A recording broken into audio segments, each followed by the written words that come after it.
Bonjour à tous et bienvenue sur le nouveau podcast de pyjamariche.com, le blog des entrepreneurs malins qui se bougent. Alors aujourd'hui le sujet c'est la réussite et si l'important c'était d'y croire. Aujourd'hui j'avais envie de partager avec toi mes réflexions sur la réussite. Bien qu'il n'existe aucune solution miracle garantissant la réussite, je suis tout de même persuadé qu'il existe des fondations communes, duplicables, favorisant le succès. Et c'est d'ailleurs le cœur même de ce blog, c'est d'identifier, de tester et de partager ces fondations nécessaires à toute réussite, de façon à augmenter tes chances de succès. Tu dois croire en ta réussite pour réussir, tout simplement. Alors ça peut te paraître anodin, évident, mais concrètement, si tu fais bien attention, tu te rendras compte que de nombreuses fois, nous faisons des choses sans vraiment y croire. C'est humain, mais si tu ne changes pas cette mauvaise habitude, tu n'arriveras jamais à atteindre tes objectifs. Prenons pour exemple le sport à haut niveau. Moi je me souviens, c'était lors des Jeux Olympiques, alors je crois que c'était ceux de Londres en 2012, si je ne me trompe pas. J'écoutais l'interview d'une sportive, une sportive française. Alors je ne me rappelle plus dans quel sport ni qui c'était, bref on s'en fout de toute façon. Et lors de cette interview, avant les JO, c'était avant les JO, quelques semaines avant je crois, cette sportive, elle déclara grosso modo, ouais mais de toute façon j'y vais pas pour gagner. Alors moi je me souviens, j'avais sursauté lorsque j'ai entendu ça. Comment tu peux être à ce niveau de compétition et ne pas avoir la gagne? Et surtout ne pas croire en ta victoire avant même d'avoir commencé. Dans ce cas-là, tu laisses la place à quelqu'un d'autre. Pourquoi te fatiguer, te déplacer, t'entraîner, si au fond tu ne crois pas en ta victoire et au fond du fond tu n'as même pas envie de gagner? Tu vois ce que je veux dire? Ça aurait pu être une exception, le cas de cette sportive, mais par la suite, en écoutant pas mal de programmes, d'interviews de sportifs, etc., je me suis rendu compte que de nombreux sportifs français pour la plupart tenaient régulièrement ce type de discours. Alors j'en ai donc conclu qu'il s'agissait bien d'un problème français. Ce culte de la loose, cette mise en avant de l'échec permanent, cette glorification des perdants. Et c'est encore plus flagrant quand tu compares ces déclarations à celles des sportifs anglo-saxons, que ce soit anglais, américains, australiens, canadiens, etc., où là tu entendras des winners. Ils déclarent sans aucune honte et en toute confiance qu'ils vont gagner et qu'ils sont venus pour ça. Ce qui est pourtant logique. Pourquoi tu te fais chier des années à travailler, t'entraîner, te préparer, faire des sacrifices, si au moment le plus important, tu ne crois pas en toi et en ta chance de victoire? Ridicule, non? Et pourtant, c'est bien la réalité. Alors non seulement en France, mais en vrai dans la plupart des pays. En creusant cette réflexion, tu comprendras aussi les faiblesses économiques de certains pays face à d'autres. La réussite, c'est une question de volonté et de confiance en soi. Alors je ne dis pas qu'il suffit d'y croire pour gagner, ce n'est pas aussi simple. Mais en tout cas, ne pas y croire te garantit de ne pas réussir. Il est temps de faire un peu d'introspection et de te remettre en question.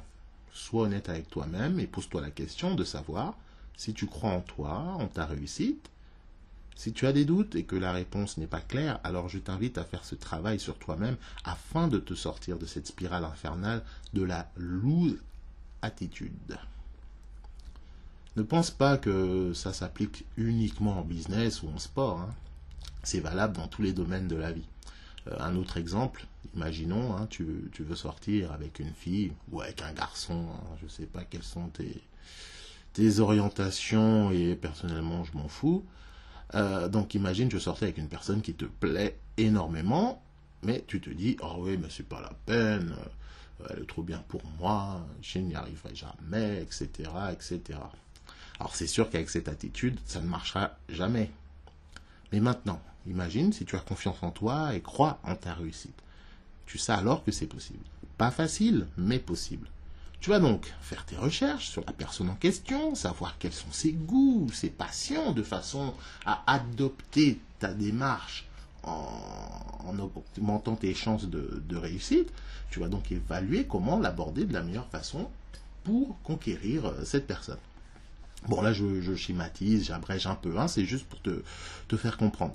Donc, dans le premier cas, tu abandonnes, tu dis non, c'est pas possible, tu n'y crois pas. Par contre, dans le deuxième cas, Alors c'est sûr que tu n'as aucune garantie de séduire la personne, mais tu augmenteras largement tes chances, car tu y crois, et du coup, tu fais l'effort nécessaire et fournis le travail adéquat pour arriver à tes fins. Ben là voilà la clé de la réussite. Croire en ta réussite et en ta victoire te poussera à faire ce qu'il est nécessaire pour gagner. En visualisant ta victoire dans ta tête dans un premier temps, ton cerveau sera alors programmé pour gagner et mettra en place les actions nécessaires.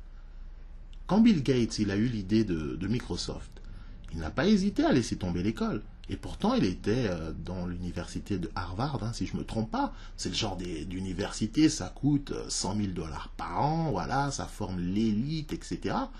Mais le gars, il a décidé de tout miser sur son business, car il y croyait dur comme fer. S'il avait été français, voilà le scénario. Il aurait dit, ah oui, c'est une bonne idée, mais bon, de là à tout lâcher pour ça, je ne suis pas sûr. Faut me finir mon école d'abord. Au moins, je suis sûr d'avoir un boulot. Voilà. Du coup, on n'aurait jamais eu la joie de connaître Windows, la Xbox, les PC, etc. Imagine comment le monde aurait été différent sans ce que Bill Gates et Microsoft ont apporté. Personnellement, je pense qu'on devrait remercier tous ces grands entrepreneurs qui ont apporté un changement majeur dans notre quotidien. Souvent, ils nous ont facilité la vie. Voilà pourquoi ils ont gagné des fortunes. Ils ont apporté de la valeur dans le quotidien de millions, voire de milliards de personnes. Cela vaut bien le coup d'être récompensé financièrement. Alors heureusement que ces gens-là ont cru en eux et ont fait en sorte que leurs rêves deviennent réalité. Et toi qui es en train de m'écouter actuellement, sais-tu que tu peux également être le prochain Bill Gates ou le prochain Steve Jobs ou le prochain Richard Branson? Tu en doutes? Dans ce cas, tu devrais réécouter mon podcast car tu n'as rien compris. Mais si tu y crois, alors je t'invite à faire ce travail sur toi afin de gagner confiance en soi et croire encore plus fort en ta réussite. Et pour t'aider, comme je suis ton meilleur ami, je te l'ai déjà dit, tu peux consulter d'autres articles sur le sujet que j'ai écrit par rapport à ça. Je les ai écrits exprès pour toi. Je vais mettre les liens en dessous de cette vidéo. Comme ça te permettra de te guider un peu plus vers ce gain de confiance. Et tu me remercieras plus tard, bien évidemment. Donc, c'est tout pour aujourd'hui. Pour encore plus de conseils, de bonnes idées et surtout ne rien rater de mes publications vidéo, parce que tu ne sais jamais quand est-ce que l'envie me prendra de publier une vidéo. Donc, je te conseille donc déjà de t'abonner sur la chaîne Pyjama Riche TV. Pour ce faire, il n'y a pas plus simple. Il y a un gros bouton rouge, c'est marqué s'abonner. Tu as juste à cliquer dessus et c'est automatique. Et également, si la vidéo t'a plu, n'oublie pas le petit pouce bleu en dessous de la vidéo. Et puis si elle t'a pas plu, tu mets un pouce aussi. Tu peux le mettre en bas, c'est pas grave, je vais pas t'en vouloir. Tu sais, on peut pas plaire à tout le monde. Et puis on se dit au prochain podcast. Allez, salut et bon courage à toi.